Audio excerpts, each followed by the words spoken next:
మన రాష్ట్రంలో చంద్రబాబు నాయుడు గారు మరి ఇప్పుడేమో నిన్న మొన్న చెప్తున్నాడు, రైతుల కోసం మేము పోతాం, నేను రైతు బిడ్డనే అని. నేను సూటిగా ఒకటే అడుగుతా ఉన్నా చంద్రబాబు గారిని, ఈ రాష్ట్రంలో ఏ ప్రాంతంలో రైతులు సుభిక్షంగా ఉన్నారో ఒక్కసారి చెప్పమని అడుగుతా ఉన్నా. మీ చివరికి మీ సొంత జిల్లా చిత్తూరు జిల్లాలో కానీ ఏ జిల్లాలోనైనా రైతులందరూ ఇప్పుడు అరటి రైతుల గురించి వచ్చింది, అరటి రైతులందరూ కూడా వాళ్ళకి రేట్ లేదు. మొన్న మామిడి పండించిన రైతులు వాళ్ళకి రేట్ లేదు. టొమాటా పండించిన రైతులు, ఉల్లి పండించే రైతులు, ధాన్యం పండించే రైతులందరూ కూడా దివాళా తీసే పరిస్థితి వచ్చింది. ప్రభుత్వం దానిపైన దృష్టి సారించాలని చెప్పి కోరుతా ఉన్నాం. మీరు మీ అజెండా మారిపోయింది.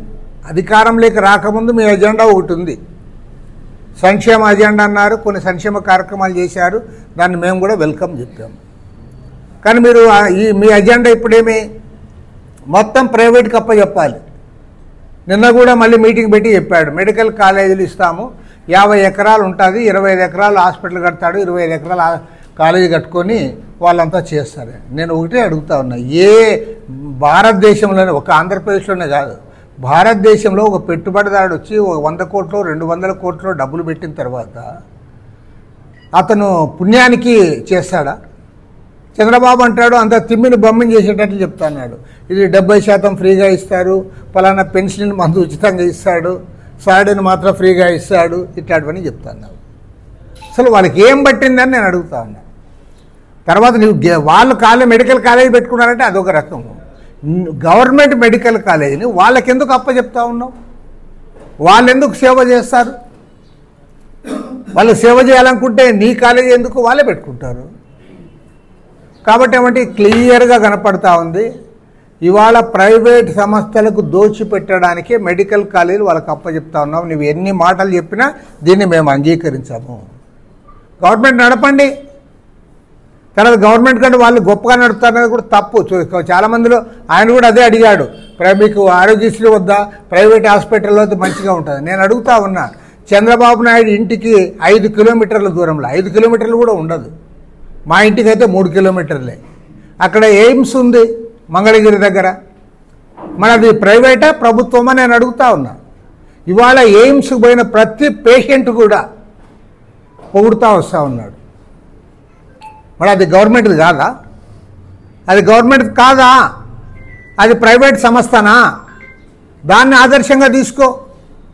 ఆ రకంగా నువ్వు ఇచ్చేయాలి. కానీ నేను ఒక మెడికల్ కాలేజీలు వాళ్ళకి అప్పచెప్తా, ఇంజనీరింగ్ కాలేజీలు ఆల్రెడీ ఇచ్చేసాం, ఇంటర్మీడియట్ అంతా వాళ్ళకి చైతన్య నారాయణ వాళ్ళకి ఇచ్చేసాం, ఇంకా ప్రైమరీ ఎడ్యుకేషన్లో 70% వాళ్ళ చేతుల్లోకి పోయింది.